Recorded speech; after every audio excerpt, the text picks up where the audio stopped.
Hello, everyone. Hope you're all okay. Welcome. If you're joining me live, say hello. And if you're joining me on the replay, drop me a replay in the comments. It's good for the algorithm, don't you know? So thanks for joining me today. For those who don't know me, my name's Heidi Mavir. I'm the founder of EOTAS Matters and the author of Your Child Is Not Broken. We work supporting parents and carers in neurodivergent homes who need to secure education for their children and young people. And what I currently am doing through this series of live video chats is inviting people who are in the SEND space, in the mental health space, in the advocacy and activism space, to come and talk about their work, people who are making waves and changing things, so that I can put some interesting people in front of you so that you're not just listening to me banging on all the while, which is always nice. So today's guest is Rebecca Moore. Rebecca is from Send Pony Mum. I'm going to talk a little bit about Rebecca's work and her background. And if you want to find Rebecca, the best thing to do is to search for Send Pony Mum on whatever social platform you're on. Whilst I am just sharing this into my group, I'm going to ask Rebecca just to give me a bit of background, how you got here, where your background is, a bit about your family, that kind of stuff. That would be lush. Yeah. And while I'm looking away, it's just I'm sharing into my group. Okay, thanks, Heidi. Hi, everyone. So I'm Rebecca. I've been a teacher for 21 years now, 22 years. Started off as a maths teacher and then sort of moved up through the ranks. And now I'm a deputy head. I'm also a school governor in one of my daughter's schools. So I kind of thought I knew education, pretty confident, been in the sector for a long time. And then 2 years ago, we had a phone call from my daughter's school. My daughter was then 7 at the time. I had a phone call from the deputy head who said, have you ever considered an autism diagnosis? And I still remember that phone call. It hit me like a bus. We'd only just moved house. We'd moved jobs. There's been a lot of change. My daughter had only been at that school for 4 weeks. And it absolutely hit me. And that started our journey. That was 2 years ago now. So for the last 2 years, I've realized that as much as I thought I knew about education, I knew nothing at all about SEN education and what it's actually like having an autistic child, having a neurodivergent family. And it's been a massive, massive learning curve. Essentially, at some point in that journey, I found Heidi's book and really clicked with everything that she was saying.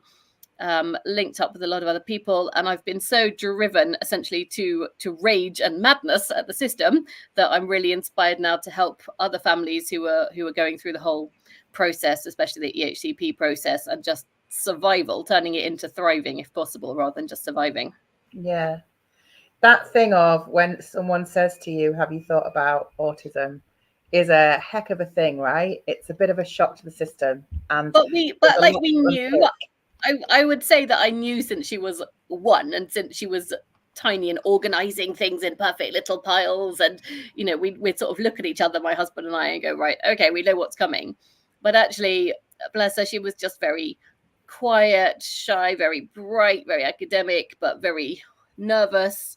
And she'd been in a few different schools before and no one had picked it up. So, I mean, all credit, fair play to the lady that picked up the phone to me and said, have you considered this?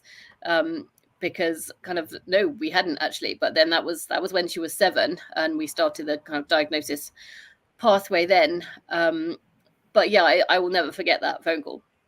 Yeah, it's a lot to unpick, and then it's one of those things that it's something you can't unknow, and like you've got to make the decision that I'm going to learn what I need to learn to do what I need to do. Right? And you know what? Bringing the family on the journey was quite a big deal as well, because my parents especially, and my husband's parents, so you know the grandparents and wider family were like, well, that's just Dulcie. Dulcie's my eldest daughter. Well, that's just Dulcie. She doesn't need a label. She doesn't need a diagnosis. So there's been a lot of educating around our sort of wider family team who are really, really supportive, but didn't know anything. And one of the really funny things, Heidi, is my mum, who's 70 this year, educated herself, read a lot, listened to a lot, and since then she's just got an autism diagnosis as well, age 69. Like, who knew? I mean, we all knew, obviously. But right. That domino effect, like I say in the book, the apple doesn't fall very far from the tree, right? Yeah, exactly. Like, oh, that answers a lot of questions, doesn't it? That makes sense. And this is the thing we talk about, the cycle breaking of, you know, we have got generations and generations of unrecognized, undiagnosed neurodivergent people in our homes and in our families. And that brings a lot of intergenerational trauma with it. So, this work that you're doing around for your own family and for other families is going to break that cycle. It's going to make a difference. Yeah, it's interesting. We're a very kind of educated family in that space, to be honest. My I've been a teacher for a long time. My husband's parents are both teachers. My husband's dad was a headmaster for a long time. He knows everything there is to know about education, and even he's been surprised by some of these things. My husband's mum is a child psychotherapist, so she's really educated herself a lot, specifically about autism as well.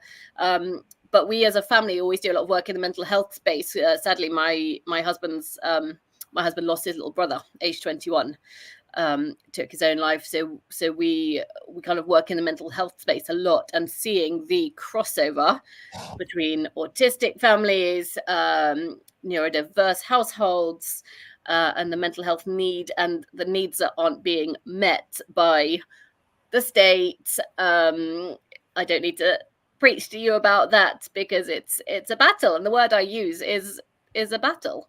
Yeah, it is a battle. It is. And it's a battle that you feel like you're on your own in, until you find spaces where people are like, yeah, me too.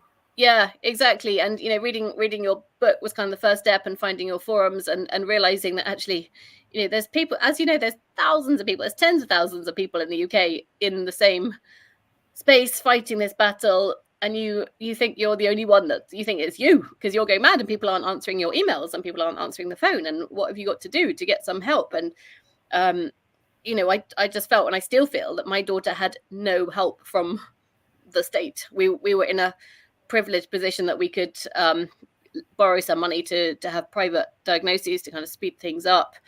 But still, the GP tried to be helpful. CAMS was not helpful. We're still, you might know already, I've taken the local authority to Ombudsman, who found in my favour because they missed all their deadlines, their statutory deadlines. I've actually now had to go to the next stage of getting a barrister to go to tribunal for what we actually need for my daughter, because we've just had a no at every possible opportunity. We've had the door slammed in our face, and you just you think I've come at this from a position of experience in education. I've come at this from a position of privilege, in that I have a lot of contacts in education in the local authority. I've pulled every string I could possibly pull. I've lent on everyone I could possibly lean on. I've had 2 different MPs involved in Dulcie's case. Everyone wants to help, but as we know, the system's just broken. Yeah. So talk to me a little bit about what you're doing with Send Pony Mum. And we should start by saying Send Pony Mum is you are like, your family are horse mad, and that's how you, but your work that you're doing is not just for people who are horsey people. No, right? Absolutely. Yeah, completely. So I know that kind of sounds a bit like it could put people off, but you don't have to know anything about horses or ponies to work with me. It's just that Dulcie was saved, and I use that word. She was saved by a love of ponies and finding a new interest. And she went from having a year out of school and 6 months under her bed, not leaving the house, to falling in love with these little fluffy 4-legged creatures down the road. And that was kind of what brought my daughter back, basically brought her back to herself. So we've been really lucky in that community. They've really kind of scooped us up. So Send Pony Mum is me, but my business and families I help don't have to be horsey at all, even though there is a massive crossover between kids who love animals and horses and kids who have needs. So what I'm doing at the moment, I'm building just a supportive community, really, somewhere where I think one of the issues that I had when I first kind of got into this space as a parent was, where do you get your resources? Where do you go? I mean, you lose yourself. You spend weeks, months, hours, days just going through the internet, looking at forums. You don't know who to listen to. There's so much different advice. But there's thousands of other people out there kind of like you, who need that support. So basically it's just a nice group of parents who are kind of supportive to each other, but can equally say, oh, that happened today and that was really rubbish. Anyone got any ideas on what we could do with this? how are you getting through the holidays? How are you coping? What's it going to be like going back to school next term? How's the transition to a new teacher? Do you make them do their homework? What time do you get to go to bed? What do you do about screen time rules? It's just a group of parents and carers, really, with a common theme, whose kids maybe love animals, maybe don't, maybe would like to have some interaction with ponies, maybe don't, but just kind of each other. It's like a virtual hug on a coffee morning, basically. Yeah, I love that. I think one of the things that you're right, it's like if you start searching places, it's knowing where to go, and it's finding the places that feel comfortable for you. And that's why I'm really keen to like highlight other people's groups, because you've got to find the right energy for you. You've got to find, a place, and especially your group is relatively new, especially smaller groups where people might feel uncomfortable landing in a big, we've got a massive group on Facebook, and it's amazing, and the parents and carers in there, you've got 13,500 families in there, which is fabulous. But also, if you're new to the party, landing in a group like that can be a bit like, whoa, you know what I mean? And like, there's lots of acronyms, and there's lots of people already talking about things you have no idea about.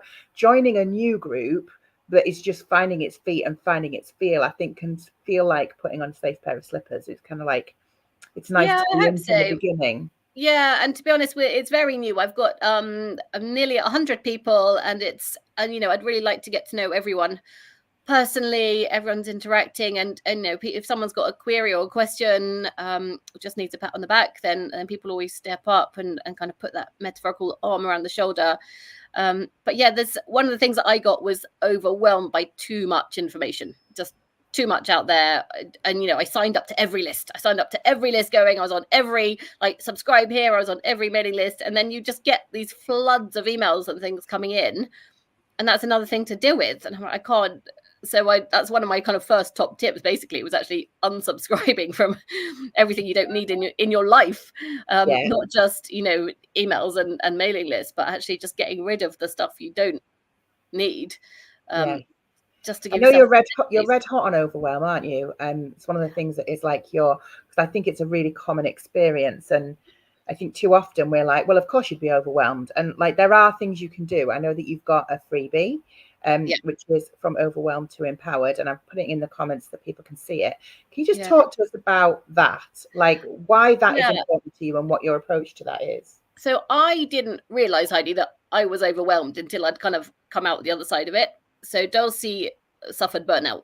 No question about it. She suffered autistic burnout. We witnessed that. It's horrible. We didn't know it was a thing, but now we do. It's real. Burnout is real. It was physical, it was emotional, it was mental, and we kind of helped her get through that very slowly. And people get sort of saying to me, well, it's a lot for you, isn't it? It's a lot for you. And I've always been one of those people that I just get on with it, like just JFDI. I've got 28 hours in my day. I just get on and do stuff. And then I got really ill, actually, and had about a month, just signed off basically on bed rest, and didn't even want to read, didn't want to watch anything, literally just lay in my bed for a month. And then I did like the moment that, okay, so this whole SEN parenting thing really takes its toll on me as well. And it actually, the word I use is broken. Like, it's, you say your child is not broken, but it flipping well breaks parents and carers. So then I had to think about, so this whole self-care thing, I always thought that was a complete joke. And I know there's a massive wave of people, yourself included, that say, self-care is not a bubble bath. But I've actually had to be quite disciplined and strict with myself about how I look after my time and myself now. Because I will say yes to everything. I want to help people all the time. I want to make everyone's days and lives better. But it took a couple of friends to kind of say to me, like, yeah, what about you? What are you doing? And then I've sort of had to take a step back and kind of almost look at it from a kind of objective academic point of view, that what is overwhelm? Okay, so your body actually can't cope with what you're doing here, and your body is actually crying and screaming and telling you to stop. So it's hard for me to say no to things, but I've really had to learn how to compartmentalize and to put boundaries in. And actually, the world does not end if you say no. who knew? Much like yourself, I like your phrase that no is a full sentence in itself, and working on that guilt so that goes around that, especially having always been someone my whole life that kind of exists for service and for helping other people, that actually it's like that thing about putting on your own oxygen mask, isn't it, before helping your kids or someone else, that it did take a GP to say to me, well, if you're not there for your kids, that's going to be a problem. Mm-hmm. Oh, and there is, and I think there's a very definite phenomena within our community where parents buckle down, head down, arse up, push on through, and then we get our and it isn't even like there's a luxury in having the choice to be able to not do that, right? But especially if you are someone who historically has been able to push on through, it's something you're comfortable with. It might not be pleasant, but it's something you can do. If you're a high achiever, if you're a people pleaser, if you're someone who has that inner belief of other people should come first, all of that, which is very common experience for many of us, especially those of us who are socialized as female and those of us who are parenting.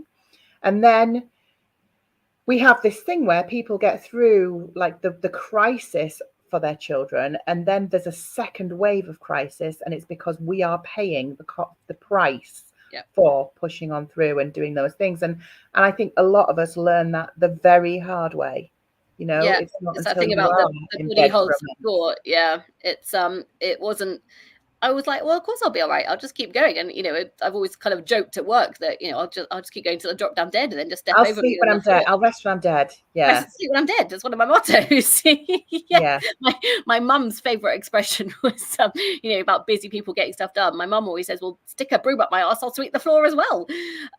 Which is great. I love that. And going back to that intergenerational unidentified neurodivergence, when we're all working extra hard, we're hyper vigilant, we're really working super hard to keep up with the neurotypical expectations.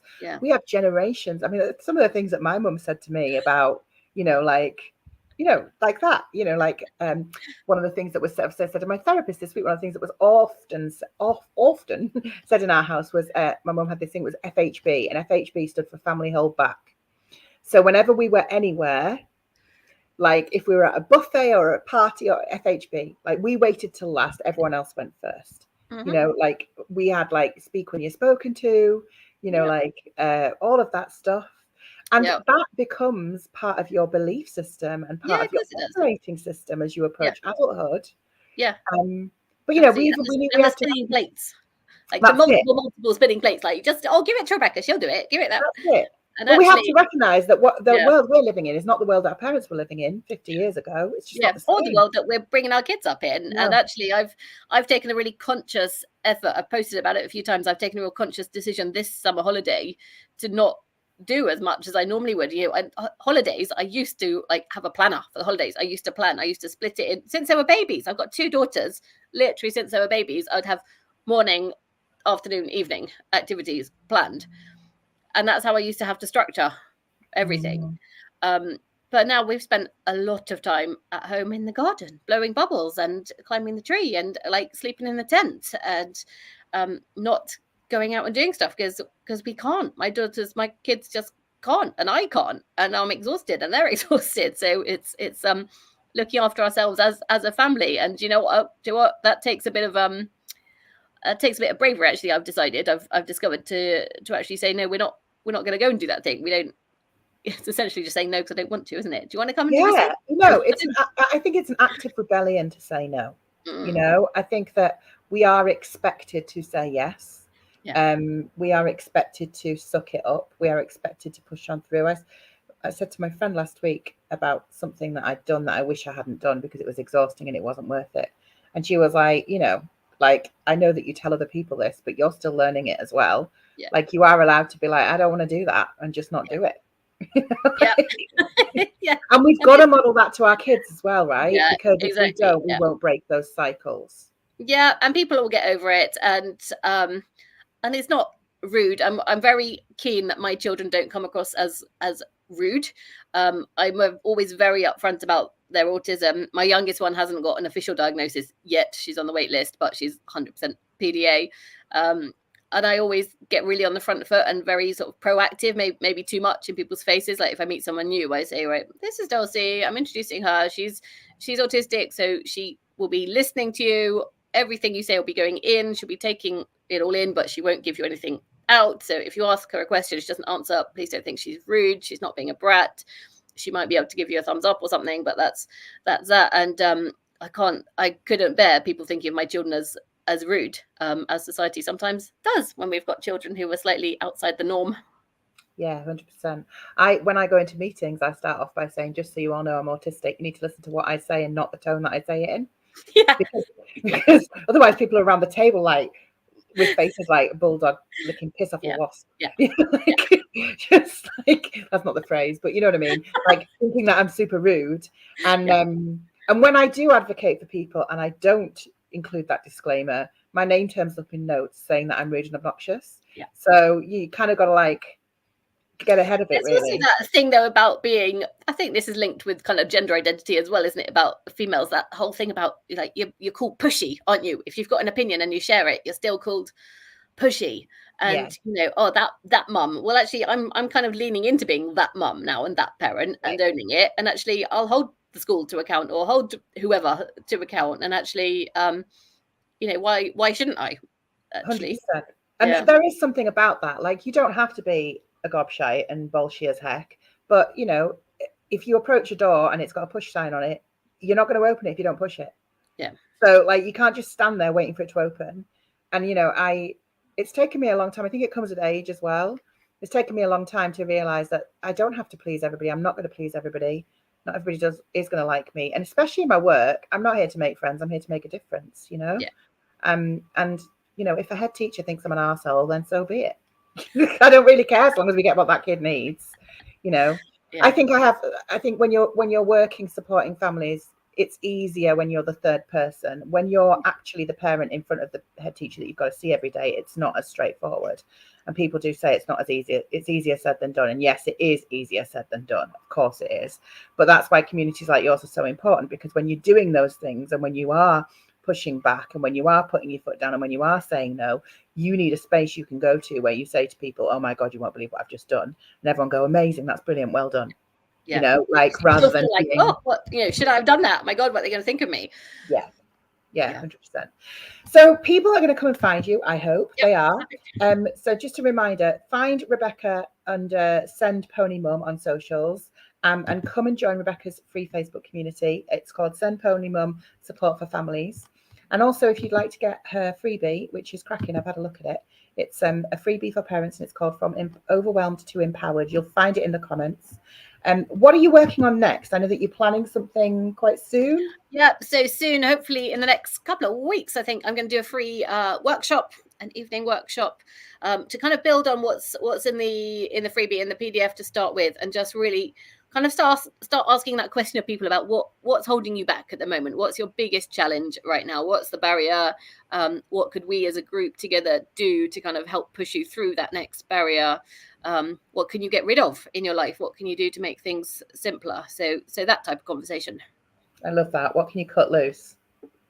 Yeah, we all need to cut a load of stuff loose. Yeah. What can you unsubscribe from? I love that. Like, that's what I'm going to do today. I'm going to be, I see emails and I think, oh, I should unsubscribe. And you've just made me think, I'll just do it when they come through. I'll just unsubscribe. I don't know why I'm putting it off. Do you know what's also terrifying, Heidi? Go through your direct debits. Go through all those things you're paying for that you don't. I mean, when you add those up, that's... Yeah. And all of that, it's all unnecessary fluff, right? It's just things that you're scared of missing out on. So thank you for being with me today. I love the work that you're doing, and I'm excited to see what you're doing next. And keep me posted, and we will say goodbye for now. Pleasure. Thanks for having me. Thanks, everyone. See you all later. Bye.